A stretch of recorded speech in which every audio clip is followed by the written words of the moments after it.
Gerald Schultz, we call him Jerry. He is coming to All India Ophthalmic from 1983, I think. And I remember at 83, I came for a meeting when I was a postgraduate, and almost 40 years he is attending almost every year. So Jerry is a All India Ophthalmic Society honorary member. Yeah, there's a personal interest that I have in ophthalmic genetics because members of my family, we have congenital cataracts inherited in my family. Actually, it's my wife's family. And also, I have patient lines with various genetic conditions like microcornea. Other conditions, too, and glaucoma we study.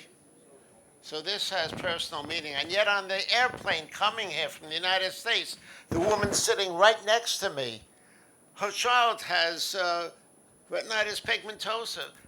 How do I know this? Because she saw me with my laptop going over my talk, and that started a whole conversation. And I happened to have the literature on that in my computer, so she was studying the umpteenth amount of literature on her child's condition while we were flying over here. So it's very personal. So let's see. We are going to take a look at where we are today in genetic treatments. Of course, I have no financial interest in any of the manufacture of genes. Here's a list of the various genes that can cause ophthalmic disorders. They're huge. And it turns out that about 90% of conditions that affect the body will have some representation in the eyes. Now, we've got to take a look. There's also an elephant in the room. It's hard to ignore that. Now, let's go into some definition. Genetics, of course, is the study of specific genes and their DNA and RNA for inheritance, et cetera, for specific therapy for them. But genomics is the study of all the body's genes, the whole genome sequencing. I just want to mention that because ophthalmology, as I showed you, is part of genomics. Gene sequences, for those realize it's only a tiny portion in a chromosome. And for RPE65, it happens to be chromosome 1, and then spot is number 1. There are a lot of new technologies for determining where the genes are precisely, and that's very important. Now, this is at Cornell. They put in this system. So this is for the study of genomics.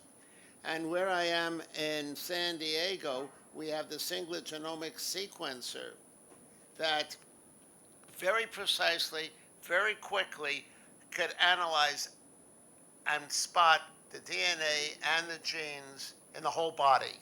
So that's not an issue right now because we have that. Now the issue is how we're going to treat the problems and what vectors we have that can go straight to the offending mutation and correct it.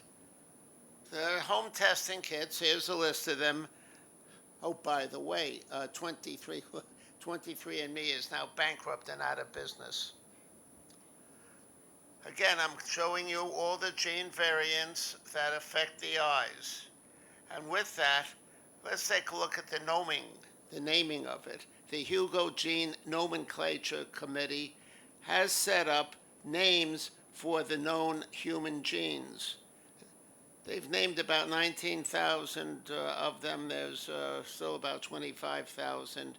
And the reason is that a lot of researchers put their own names on the genes that they're working on, but the Hugo is trying to stabilize it. Now, Craig Venter is in my area. It says, yes, he was in Boston, but his plant is on the campus of University of California, San Diego. And I mention him because he has worked on with the idea that you change the DNA software, change the species. It's very much like the computer binary code. you change some of the coding, and of course you get different codings for whatever you're working on. Now here's some of the options for treatment. We have the viral vectors and its associates, adeno-associated virus, and the non-viral strategies, ribosomes, antisense, suicide gene therapy, and CRISPR, which I'll talk about a little bit more. So the adenoviruses are non-enveloped, double-stranded DNA viruses that can infect a broad range of human and non-human cell types, and they could be used for genetic treatment. And then we have the encapsulated variation, and the most popular one is the adeno-associated virus vectors, because they could actually penetrate the membranes of the nucleus and get to the DNA. There's the non-viral vectors. We've got the growth factor gene therapy to enhance the survival. This is for retinal photoreceptors.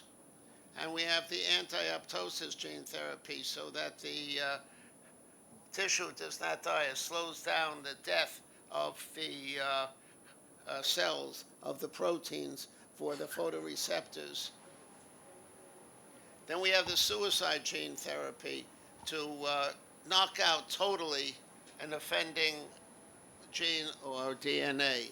And then the HSV transduce cells, this is, believe it or not, with the medication ganciclovir, of which I use quite a bit, because this can also affect the genes to keep them from the herpes simplex and the alterations that virus can cause. So here's some gene therapy, the vectors that can be transmitted.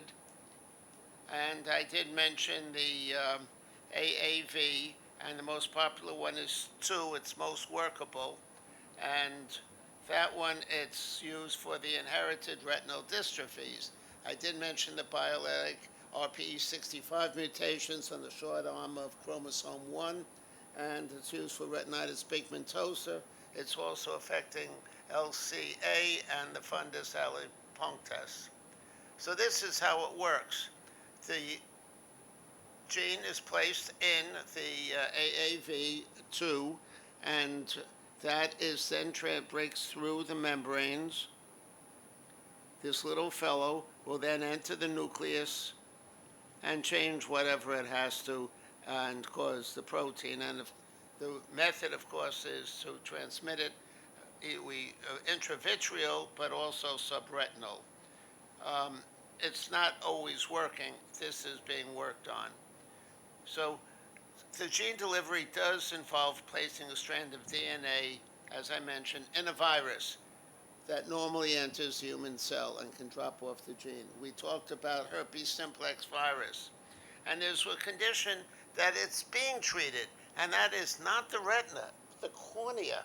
And this is being done at Bascom Palmer. It's formulated into an eye drop version, remove the scar of the cornea, and by putting this repair in it, this is by Dr. Alfonso Sabeda, this solution can replace the genes and clearing of the cornea. It's unbelievable. It's still being worked on. I feel that the coronavirus could be helpful. Watch this.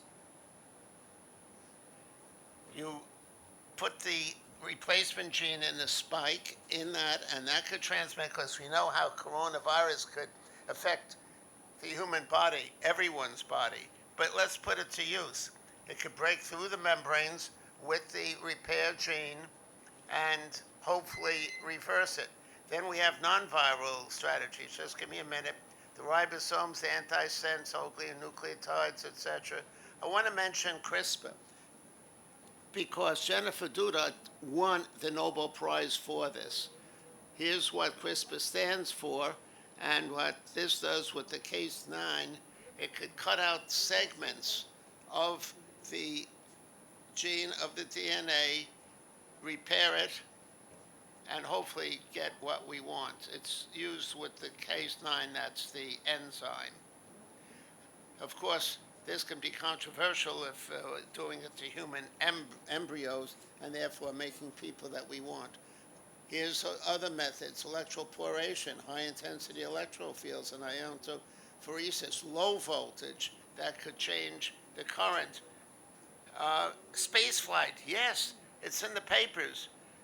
Ionizing space radiation and cellular DNA alterations, not only in the whole body, but also in the cornea. And our space people who were up there for what, almost a year? Believe me, they're being studied for this because it's been shown in rats that were in space for quite a while. Now, I mentioned the elephant in the room, and this is one of my colleagues at Cornell that does work on AI and and genetics. And the base programs models really can revolutionize how we think about biology and how we develop it. And there's a lot of AI papers that show about the DNA sequences. But in the Eye journal a few months ago, there's a warning about it, the modern threats in academia. And I discussed this with my professors at Cornell about the papers that are being put out by the students and fellows and how much was done with AI and how much from the brain.